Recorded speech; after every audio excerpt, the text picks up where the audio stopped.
Hello. This slide is also related from labor welfare. Then welfare means well-being and betterment of or satisfaction of the member of societies. Introducing activities like facilities, education, children, recreations, cultural activities. Almost हम welfare का जो meaning लेते हैं वो welfare का meaning होता है कि एटलीस्ट किसी के बेटरमेंट के लिए जो एफर्ट्स लगाए जाते हैं this is also known as welfare. और उन बेटरमेंट के एफर्ट के बिहाफ पे एटलीस्ट उस पर्टिकुलर क्लास का सेटिस्फेक्शन लेवल हाई हो। तो यहाँ पर जो टोटल ये कॉन्सेप्ट है बेटरमेंट की और सेटिस्फेक्शन की, it is totally related from labour से रिलेटेड है कि लेबर फोर्स जहाँ काम करती है एटलीस्ट वो उनके सेटिस्फेक्शन के लिए और उनके बेटरमेंट के लिए किसी एम्प्लॉयज़ के थ्रू कौन कौन सी फैसिलिटीज़ प्रोवाइड की जाती है। देन दीज ऑल फैसिलिटीज़, जो भी फैसिलिटीज़ प्रोवाइड की जाती है, this is known as labour welfare. For example है कि एजुकेशन टू देयर चिल्ड्रन की एटलीस्ट जो लेबर है उनके चिल्ड्रन को एजुकेशन प्रोवाइड की जाती है। उनके रिक्रेशंस के लिए उनके लिए कुछ कल्चरल एक्टिविटीज़ को ऑर्गेनाइज़ किया जाता है। तो ये कल्चरल एक्टिविटीज़ जो उनके लिए ऑर्गेनाइज़ की जाती है वो भी लेबर वेलफेयर का एक पार्ट मानी जाती है। All such activities introduce by the employer, it may be possible कि ये जो टोटल एक्टिविटीज़ है वो एम्प्लॉयर के थ्रू इंट्रोड्यूस की जाए। इट मे बी पॉसिबल कि गवर्नमेंट जो है वो इंट्रोड्यूस करे, और इट मे बी पॉसिबल्स कि ट्रेड यूनियन का एक पार्ट हो और ट्रेड यूनियन के थ्रू जो है उनको अप्लाई करने के लिए फोर्स किया जाता हो। तो इट मे बी पॉसिबल कि ये वॉलंटरी एक्शंस हो सकते हैं और जो है वो रूल्स और रेगुलेशन गवर्नमेंट के उससे रिलेटेड भी हो सकते हैं। The benefit of the employers that are family members over the law, customs, the traditions, their social और economic cultural development। ऑलमोस्ट कुछ एफर्ट्स जो है वो एम्प्लॉयज़ की फैमिली के लिए लगाए जाते हैं, उनके सोशल और उनके कल्चरल डेवलपमेंट से रिलेटेड भी होते हैं। Then what is the definition of labour welfare, कि एटलीस्ट लेबर वेलफेयर की क्या डेफिनेशंस है। ए स्टेट ऑफ फेयरिंग और डूइंग वेल, ऑलमोस्ट एक ऐसी सिचुएशंस जो लेबर के फेयर बेनिफिट के लिए काम की जाती हो या वेल डूइंग के लिए काम की जाती हो। Freedom from the calamities, enjoyment and health prosperity, almost वो उसकी हेल्थ के लिए हो सकती है, उसके एन्जॉयमेंट के लिए वो बेटर एफर्ट्स हो सकते हैं। Efforts to make life worth living और for the workers, almost workers की लाइफ्स को वर्थफुल बनाने के लिए भी ये एफर्ट्स लगाए जाते हैं। Anything done for the intellectual, physical, moral, economic betterment, almost labour force का इंटेलेक्चुअल डेवलपमेंट हो, उसका लेवल जो बौद्धिक स्तर एटलीस्ट वो इंक्लूड, जो उसकी फिजिकल स्ट्रांगनेस हो, उसको मेडिकल एड मिलती रहे टाइम टू टाइम, उसका मॉरल करेक्टर इंप्रूव हो कि वह किसी प्रकार की इवेल्स को अडेप्ट नहीं करे, और उसका इकोनॉमिक अपलिफ्टमेंट हो, एटलीस्ट वो एक बेटर लाइफ को एंजॉय कर सके। Of the workers whether by the employers और by the government, it may be possibles कि एम्प्लॉयर के थ्रू हो, इट मे बी पॉसिबल्स कि गवर्नमेंट के एफर्ट्स के बिहाफ पे हो। उसके बाद सच सर्विसेज एंड फैसिलिटीज़, कुछ सर्विसेज और फैसिलिटीज़ और amenities as adequate canteens, canteen facility देना, रेस्ट हाउस होना, रिक्रेशंस फैसिलिटी हो, ट्रैवलिंग के लिए जो है वो फैसिलिटी हो कि बस जो है आपको वर्क प्लेस से लाए और आपके होम प्लेस पर ला करके आपको छोड़ दे। फॉर द एकोमोडेशंस हो, वर्कर्स के लिए प्रॉपर हो, डिस्टेंस अगर है तो हाउसेस की फैसिलिटी हो, कुछ और सर्विसेज जो प्रोवाइड की जाती है लेबर को उसके बेटरमेंट के लिए। तो these all facility are known as labour welfare schemes, उनको हम एक लेबर वेलफेयर का पार्ट मानते हैं। Then what are the main objective of labour welfare schemes, provide करने का क्या है। सबसे पहले प्रोवाइड बेटर लाइफ की, एटलीस्ट उनको एक अच्छी लाइफ मिल सके, उनकी हेल्थ जो है वर्कर्स की वो बेटर हो सके, और to make workers happy and satisfy, workers को हैप्पी और सेटिस्फाई बना सकें हम, उसके लिए काम किया जाता है। To relieve workers from industrial fatigue and intellectual, cultural और material conditions of living material, कि एटलीस्ट उसको एक ऐसी बर्डन से, इंडस्ट्रियल बर्डन से और टेंशन से उसको मुक्त कर देना, फ्री कर देना, रिलीव कर देना, और उसकी इंटेलेक्चुअल और कल्चरल कंडीशंस को इम्प्रूव करना, ये उसके मेन ऑब्जेक्टिव होते हैं। Then classification of labour welfare facilities के, almost how many types of labour welfare schemes will provide या फैसिलिटी विल प्रोवाइड या is provide from any institutions. तो 4 टाइप्स की जो है इनकी कैटेगरी को डिवाइड किया जाता है। First is statutory, it means it is related from the government laws according to norms, जो भी कंट्री है उसके नॉर्म्स के अकॉर्डिंग होता है। वॉलंटरी होता है, it is totally depend upon employees, extra और इंटरनल, एक्सटर्नल जो आउटसाइड दी जाती है और इंटरनल जो इनसाइड द आपको फैसिलिटी प्रोवाइड की जाती है। देन सबसे पहले स्टेटरी कौन कौन से प्रोविजंस है कि according to rules regulations government के कौन कौन सी फैसिलिटी दी जाती है। वॉशिंग फैसिलिटी है सबसे पहले कि आपको वहाँ वॉशिंग फैसिलिटी प्रॉपर अवेलेबल हो, आपकी स्टोरिंग और ड्राइंग क्लॉथ्स की फैसिलिटी आपको अवेलेबल हो अगर आप वहीं पर रह रहे हैं। सिटिंग फैसिलिटी प्रॉपर हो, कंफर्टेबल मोड में आप थोड़ा सा बैठ सकते हो आराम से। फर्स्ट एड हो, एटलीस्ट 150 वर्कर्स है तो फर्स्ट एड हो कि आपको तुरंत कोई इंजरीज हो जाए तो एटलीस्ट आपका वहीं ट्रीटमेंट किया जा सके बिफोर डॉक्टर अराइव। उसके बाद कैंटीन फैसिलिटी अवेलेबल हो if there is 250 workers in any institutions और industry, then canteen facility is also essential. वहाँ पर कैंटीन फैसिलिटी होनी चाहिए ताकि आप अपना ब्रेकफास्ट और लंच कुछ कर सको वहाँ बैठ करके। शेल्टर्स एंड रेस्ट होम्स और लंच रूम्स होना चाहिए। 150 वर्कर्स किसी इंस्टीट्यूशंस में हैं तो लंच टाइम के दौरान आप वहाँ रेस्ट कर सको और कुछ कर सको। उसके बाद अगर if there are 30 womens as a workers then creches की फैसिलिटी होनी चाहिए ताकि वहाँ आपके बच्चे जो हैं फीमेल लेबर के बच्चे जो हैं वो वहाँ एंजॉय कर सके, उनकी टेक केयर हो सके। और वेलफेयर ऑफिसर्स होना कंपलसरी है if there is 500 members in any institutions. उसके बाद है classification of labour welfare facilities. तो सबसे पहला वॉलंटरी फैसिलिटीज़, सेकंड टाइप्स है, this is the second type. Voluntary में होता है it is totally depend upon the employer कि एम्प्लॉयर अपने लेबर फोर्स को क्या क्या प्रोवाइड करना चाहता है।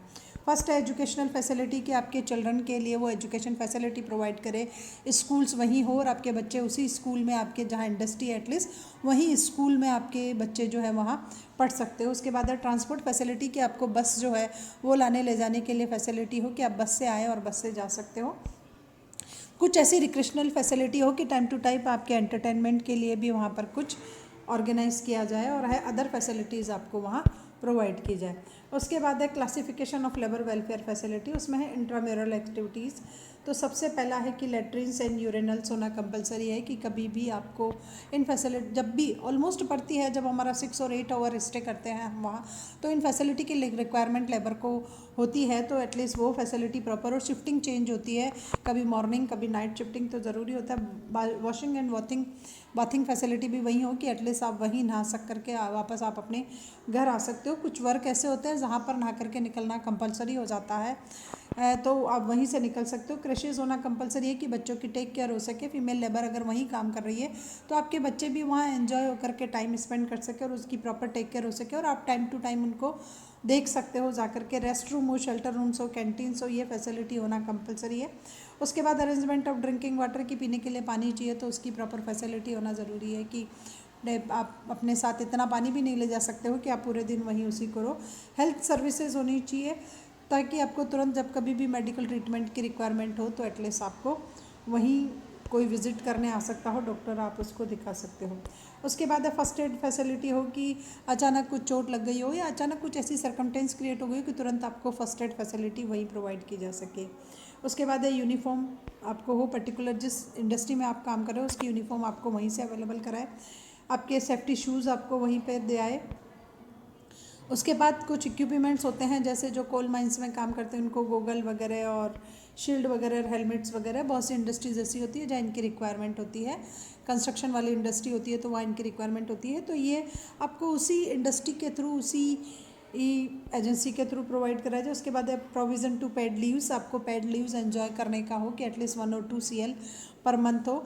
हॉलीडेज़ जो भी आपके आते हैं, नेशनल हॉलीडे या संडे हॉलीडे, तो वो हो, वीकली हॉलीडे को आप एंजॉय कर सकें।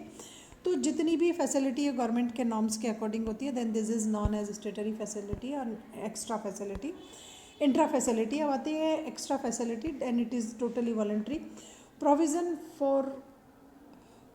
For to and fro transport from the work place, almost private sectors के लिए होता है कि वो ऐसी फैसिलिटी प्रोवाइड करे कि आपको आने जाने के लिए बस की हो। एजुकेशन फैसिलिटीज़, एम्प्लॉयज़ के चिल्ड्रन के लिए हाउसिंग फैसिलिटी सेम टाइम्स की है कि वहीं आपके हाउस का कंस्ट्रक्शन करा दिया जाए इंडस्ट्रियल एरिया में ही और आप वहीं रहो। उसके बाद कुछ कम्युनिटी डेवलपमेंट एक्टिविटीज़ को लॉन्च की जाए कि लेबर लेवल का भी वहाँ कुछ डेवलपमेंट हो सके। रिक्रेशनल है, स्पोर्ट एंड कल्चरल एक्टिविटीज़ की एटलीस्ट आप कुछ टाइम स्पोर्ट्स में भी एंजॉय करें तो वहीं कोई ऐसा ग्राउंड होना चाहिए कि आफ्टर या बिफोर जॉब के या बीच में कभी भी आप कुछ खेल सकते हो वहाँ पर। कंज्यूमर एंड कोऑपरेटिव सोसाइटीज़ भी एटलीस्ट वहीं पर हो ताकि आपको फेयर प्राइस पर कुछ कमोडिटी मिल जाए जो भी आपके डेली रूटीन की रिक्वायरमेंट की है, तो उसी सोसाइटी में हो जहाँ पर आपको हाउस फैसिलिटी प्रोवाइड कर रही है वहाँ पर कोई कोऑपरेटिव शॉप भी उन्हीं के थ्रू प्रोवाइड हो, हॉलीडे होम हो जहाँ आप एंजॉय कर सकते हो जा कर के। पर्टिकुलर अगर इंडस्ट्री का ही कोई हॉलीडे होम हुआ तो लेबर वहाँ जा कर के एंजॉय कर सकता है। मेडिकल फैसिलिटी है। वोकेशनल ट्रेनिंग प्रोग्राम्स जो है वर्कर्स को वो प्रोवाइड किया जाए ताकि आफ्टर ट्रेनिंग उनकी एफिशिएंसी इंप्रूव हो सके। उसके बाद वेलफेयर प्रोग्राम्स जो भी है फीमेल यूथ और उसके लिए इंक्रीज़ की जाए। उसके बाद है म्यूचुअल वेलफेयर। म्यूचुअल वेलफेयर में आता है कि वर्कर्स कोऑपरेटिव बैंक्स हो एटलीस्ट वहाँ पर कि वो बैंकिंग फैसिलिटी को एंजॉय कर सके और जब कभी भी रिक्वायरमेंट हो डिपॉजिट और जो है वो लोनिंग फैसिलिटी वहाँ से वो ले सके। उसके बाद है सेलिब्रेशन फेस्टिवल हो कि टाइम टू टाइम कुछ ऐसे स्टाइल्स के फेस्टिवल को सेलिब्रेट किया जाए ताकि उनका भी एक जो है अपने वर्क में एफिशिएंसी हो और थोड़ा सा स्ट्रेस डाउन हो जाए। रीडिंग रूम फैसिलिटी हो, अगर किसी को शौक हो पढ़ने का तो एटलीस्ट वहाँ पर कोई ऐसी लाइब्रेरी हो जहाँ जाकर वो पढ़ सकता हो। कुछ लीगल हेल्प मिल सकती हो, लॉयर होना चाहिए उस इंस्टीट्यूशंस का ताकि कभी भी ऐसी कोई डिस्प्यूट या किसी सजेशंस की रिक्वायरमेंट हो तो आपको कोई लीगल गाइडेंस कहीं से मिल सके। वुमेन के लिए कुछ कोर्सेज होने चाहिए, स्विमिंग, एम्ब्रॉयडरी और टाइप राइटिंग एक्सेट्रा, ताकि वो कुछ एक्स्ट्रा भी जो है एक्टिविटीज़ उसमें इन्वॉल्व हो सके। Fund for contingencies like retirement, death, unemployment, sickness, इसके लिए भी कुछ फंड होना चाहिए ताकि ऐसी क्रिटिकल सिचुएशन में जब आपको इकोनॉमी की थोड़ा सा सपोर्ट मिल सकता हो। सोशल और कल्चरल गैदरिंग होनी चाहिए time to time. Arrangement to indoor and outdoor games की फैसिलिटी प्रॉपर होनी चाहिए। इंडोर एंड आउटडोर गेम की फैसिलिटी जो है वो प्रॉपर होनी चाहिए और डिस्पेंसरीज होनी चाहिए वर्कर्स, मेंबर्स और यूनियंस के लिए ताकि वहाँ पर आपका कुछ ट्रीटमेंट कराया जा सके। अब है कि ये फैसिलिटी प्रोवाइड करने के क्या प्रिंसिपल अप्रोच क्या है। तो सबसे पहले है कि एडिकेट वेजेस एटलीस्ट अगर लेबर को टाइम टू टाइम मिले तो उसका वेलफेयर पॉसिबल हो सकता है। सोशल रेस्पॉन्सिबिलिटी ऑफ इंडस्ट्री की कुछ सोशल रेस्पॉन्सिबिलिटी भी होती है कि टाइम टू टाइम जब उसके घर में किसी प्रकार की कोई सोशल सेरेमनी हो तो एटलीस्ट इंडस्ट्रियल ऑनर के थ्रू कुछ ना कुछ इकोनॉमिक हेल्प की जाए और उनमें पार्टिसिपेशन किया जाए तो भी ये बेटर होगा। उसकी एफिशिएंसी को इंक्रीज़ करने के लिए उसको टाइम टू टाइम ट्रेनिंग और वोकेशनल ट्रेनिंग प्रोग्राम्स और ये एजुकेशन फैसिलिटी अवेलेबल कराई जाए। टोटलिटी वेलफेयर एटलीस्ट उसका टोटल वेलफेयर हो, इसके लिए भी एफर्ट्स लगाने चाहिए। कोऑर्डिनेशन ऑफ इंटीग्रेटेड प्रोग्राम्स, कुछ इंटीग्रेशंस में कोऑर्डिनेट किया जाना चाहिए ताकि वो भी एक साथ मिलकर के कुछ काम करा सके। रेस्पॉन्सिबिलिटी उनकी भी होनी चाहिए कि एटलीस्ट इस इंस्टीट्यूशंस के डेवलपमेंट में उनका कंट्रीब्यूशन हाई होना चाहिए। अकाउंटेबिलिटी एंड इवैल्यूएशन और टाइमलेसनेस होनी चाहिए कि उनका टाइम वहाँ पर आकर के वेस्ट नहीं हो, प्रॉपर उसका यूटिलाइजेशन हो। These are the theory by which labour welfares जो है फैसिलिटी आपको प्रोवाइड कराई जाती है। तो ये डिफरेंट टाइप्स की थ्योरी है जो time to time different types के सोशलिस्ट ने प्रोवाइड कराई कि इनके अकॉर्डिंग लेबर वेलफेयर की थीम को अडेप्ट किया जाना चाहिए। ये कुछ एक्ट बनाए गए हैं, उन एक्ट के अकॉर्डिंग भी लेबर को वेलफेयर स्कीम्स का बेनिफिट दिया जाता है। देन टोटल ये लेबर वेलफेयर के बारे में आपको एक्सप्लेन कर रहा है, हाईलाइट कर रहा है कि लेबर वेलफेयर की नीड्स क्यों हैं, किस व्यू पॉइंट के लिए एम्प्लॉयज़ और जो है उसकी एफिशिएंसी और उसकी प्रोडक्टिविटी इंक्रीज़ हो सकती है। और लेबर वेलफेयर एक इंपॉर्टेंट डिमेंशन है, इससे इंडस्ट्रियल रिलेशनशिप स्ट्रॉन्ग होती है। लेबर वेलफेयर जो है ऑल ओवर डेवलपमेंट और ऑल ओवर फैसिलिटी प्रोवाइड करता है, इसलिए हर इंस्टीट्यूशंस को एटलीस्ट वेलफेयर की कुछ ना कुछ स्कीम्स को लॉन्च करना चाहिए। Then this is all about Hello student, today I want to explain you something about labor welfare. This is all about the subject of labor welfare and schemes. MCom में ये subject होता है और other बहुत से courses है जहाँ पर भी लेबर वेलफेयर का टॉपिक जो है आपके यूज़ में आता है। Labour welfare is an important dimensions of the industrial relations. Almost किसी भी पर्टिकुलर इंडस्ट्री की जो इंडस्ट्रियल रिलेशनशिप होती है it is totally based on the labour welfare schemes की ऑलमोस्ट उस इंडस्ट्रियल सेक्टर्स में लेबर वेलफेयर के लिए कौन कौन सी स्कीम्स लॉन्च की जा रही है, कौन कौन सी फैसिलिटी लेबर को अवेलेबल कराई जा रही है। Then labor welfare includes overall welfare facilities designed to take care or well-being of the employees.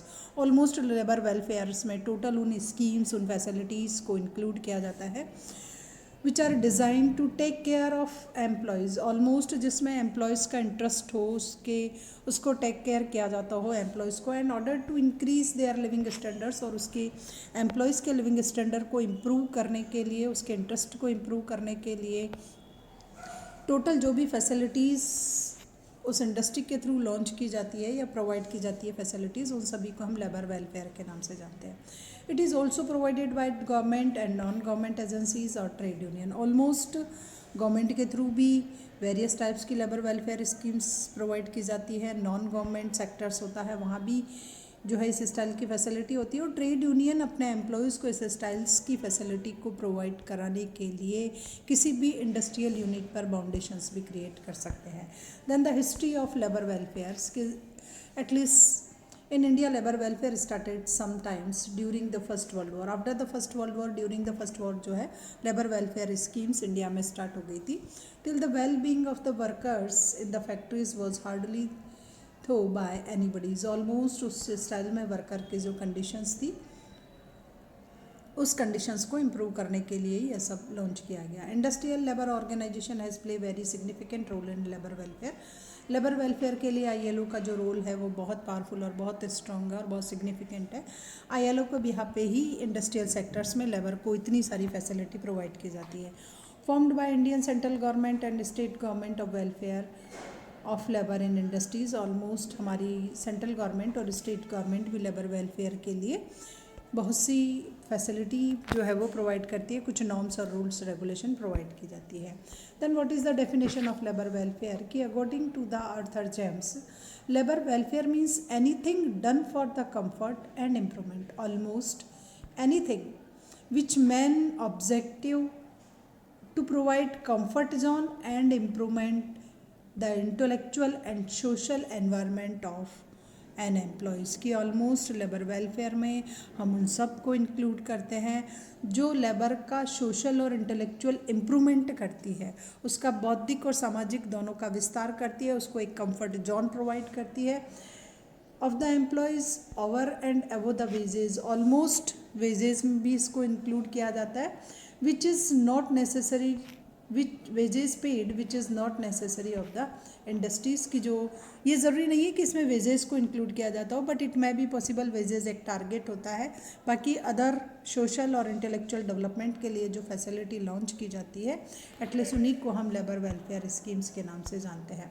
According to ILO, labour welfare may be understood and including such services and facilities. Almost labour welfare में हम उन facilities को include करते हैं and amenities, मतलब एक comfort zone, convenience zone, एक enjoyment का environment which may be establishment एक dignity to undertaking to perform. Almost जो एक सराउंडिंग एरिया में इस स्टाइल्स परफॉर्म की जाती है for their work in healthy and continuous environment. Almost एक ऐसा एनवायरनमेंट जो क्वालिटी ऑफ लाइफ को एंजॉय करने में हेल्प करे, उनके हेल्थ के लिए प्रॉपर हो, and avail facilities which improve their health and bring high morals. और ऑलमोस्ट उनकी हेल्थ फैसिलिटी इम्प्रूव हो, उनमें हाई मॉरल की थीम जो है वो डेवलप्ड हो. बेसिक करेक्टरिस्टिक्स जो है ये होती है. तो ILO के अकॉर्डिंग ऑलमोस्ट सर्विसेज है, एमेनिटीज़ है, एक सराउंडिंग एरिया में है, एक हेल्दी और एन्जॉयफुल एनवायरनमेंट के लिए है, और जो उसकी हेल्थ और उसके हाई मॉरल को इम्प्रूव करती है. Then objective of labour welfare, almost labour welfare schemes को प्रोवाइड करने का क्या बेसिक एम है. Labour welfare provide for social and comfort to employees. Almost labour welfare schemes जो है वो किसी भी लेबर को एक कंफर्ट जो है जॉन वो प्रोवाइड करवाती है. It provide intellectual improvement of employee. Almost उसका एक इंटेलेक्चुअल डेवलपमेंट होता है, उसकी थोड़ी सी नॉलेज, अवेयरनेस, ये सब इंक्रीज़ होती है, और वो प्रॉपर यूटिलाइजेशन करता है अपने पावर का. It build stable of workforce. Almost इसमें वर्किंग फैसिलिटी जो है वो स्टेबिलिटी क्रिएट होती है कि आप एक पर्टिकुलर प्लेस पर ही लॉन्ग टाइम जो है वो वर्क कर सकते हो. To make employees lives good and worth livings. Almost ये एम्प्लॉयज़ के लिविंग स्टैंडर्ड को इम्प्रूव करती है, वो एक क्वालिटी ऑफ लाइफ एंजॉय कर सकते हैं. To provide healthy and proper working conditions. Labour welfare schemes का एक ऑब्जेक्टिव ये है कि लेबर को एक हेल्दी और प्रॉपर वर्किंग कंडीशंस प्रोवाइड करे, जहां वो सेफ और सिक्योरिटी के साथ अपना डेली रूटीन का जो भी वर्क है, टास्क है, जिसके लिए भी उसको अपॉइंट किया गया, वो फुलफिल कर सके. Wellbeing employees and families. Almost family जो लेबर की फैमिली है उसके वेलफेयर की भी कुछ स्कीम्स लॉन्च की जाती है. फॉर एग्जांपल एजुकेशन है, हाउस है, मेडिकल फैसिलिटी है, etcetera. Then what are the main principles of working labour welfare. Welfare activities will carried out at all levels of organisation, almost all level of organisation पर welfare schemes को launch किया जाता है, upper to लेकर के lower part तक. It will provide over and above regular wages, ये आपकी जो रेगुलर वेजेस होती है उससे थोड़ा सा ऊपर जा कर के ये स्कीम्स जो है उसका बेनिफिट आपको प्रोवाइड किया जाता है. इसमें बेसिक पे के अलावा कुछ एक्स्ट्रा अर्निंग जो है वो मानी जाती है. It can be social concept, ये ऑलमोस्ट एक सोशल कॉन्सेप्ट है. इससे बेटर रिलेशनशिप क्रिएट होती है एक ऑनर और लेबर के बीच में. Relate to the welfare of employees and their family and community as all. Almost इसमें एम्प्लॉयज़ तो इंक्लूड है ही, उसकी फैमिली भी है, और होल सोसाइटी जो है उसके वेलफेयर के लिए भी किसी ऑनर के थ्रू कुछ फंक्शंस प्रोवाइड किए जाते हैं या कुछ स्कीम से लॉन्च की जाती है. The nature of labour welfare की एटलीस्ट इसका नेचर क्या है. Scheme of labour welfare shall be update time to times according to the needs of worker. Almost labour welfare की जो भी स्कीम्स है उनमें अमेंडमेंट होना चाहिए, प्रोजेक्ट प्लानिंग रूल्स रेगुलेशन जो भी है according to condition time place situations change हो जाने चाहिए, और अपडेट थीम के अकॉर्डिंग होने चाहिए कि रिसेंट टाइम्स की एटलीस्ट लेबर की बेसिक नीड्स क्या है, उसी के अकॉर्डिंग ये स्कीम्स उसको प्रोवाइड की जानी चाहिए.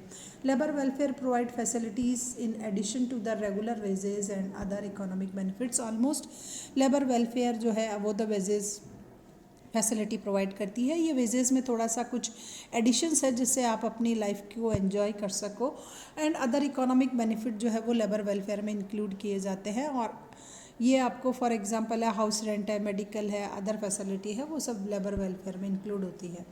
Employers government NGO introduce labour welfare measures. Almost ये मेजर्स जो अडेप्ट किए जाते हैं वो एम्प्लॉयर्स के थ्रू अडेप्ट किए जाते हैं, and these are voluntary. Government के थ्रू की जाती है, then these are essential. NGO के थ्रू की जाती है, देन दे आर प्रेशराइज्ड. कि कोई NGO आपको बोल रहा है कि आप उसको अडेप्ट करो, तो वेरियस टाइप्स के हो सकते हैं, सेल्फ के हो सकते हैं, गवर्नमेंट के थ्रू हो सकते हैं, किसी NGO ने इंट्रोड्यूस कराया और उसके बिहाफ पे आपने उनको अडेप्ट किया हो, तो ये वेरियस टाइप्स की स्कीम हो सकती है. Labour welfare provide facilities which improve workers work life balance. Almost इसमें वो फैसिलिटी प्रोवाइड की जाती है जिससे वर्कर्स अपनी लाइफ को इम्प्रूव कर सकता हो, एक बैलेंसिंग फिगर में क्रिएट किया जा सकता है. Then scope of labour welfare working environment से रिलेटेड ऑलमोस्ट जो भी वेलफेयर स्कीम्स प्रोवाइड की जाती है तो उसका मेन जो स्कोप होता है वो है वर्किंग कंडीशन, वर्किंग एनवायरनमेंट की. एटलीस्ट जिस वर्क प्लेस पर एक लेबर वर्क कर रहा है वो वर्किंग एनवायरनमेंट जो है उसके बेटर हो, उसके वर्क के फेवरेबल हो, और किसी स्टाइल्स की कोई टेंशन्स क्रिएट नहीं करा हो, हेल्थ के लिए सेफ्टी पॉइंट का पॉइंट ऑफ व्यू हो. हेल्थ फैसिलिटी जो है वो भी इसमें इंक्लूड की जाती है कि आपको मेडिकल फैसिलिटी दी जा रही है, मेडिकल लीव दी जा रही है, ट्रीटमेंट दिया जा रहा है, वर्क प्लेस पर भी आपको प्रॉपर ट्रीटमेंट की फैसिलिटी अवेलेबल कराई जा रही है. जनरल वेलफेयर प्रोग्राम्स होते हैं, जो कुछ स्कीम्स होती है, डियरनेस, कुछ अलग आपको अलाउंसेस दिए जा रहे हैं और रिक्रेशंस की फैसिलिटी दी जा रही है आपको, तो वो जनरल वेलफेयर है. इकोनॉमिक वेलफेयर इट मीन्स इसमें आपको मॉनेटरी बेनिफिट जो है वो एक्स्ट्रा ऐड कर करके दिए जा रहे हैं. For example house rent allowance आपको दिया जा रहा है तो वो अदर से आपको दिया जा रहा है. लेबर वेलफेयर के कुछ प्रोग्राम्स लॉन्च किए जाते हैं जिसमें आपको कंपनसेशन पे की जाती है किसी एक्सीडेंट, और उसमें वो भी वेलफेयर स्कीम्स का पार्ट होता है. बोनस प्रोवाइड किया जाता है आपको, ओवर टाइम प्रोवाइड किया जाता है, तो ये सारे वेलफेयर प्रोग्राम्स इसमें इंक्लूड किए जाते हैं. Then these are all about labour welfare scheme.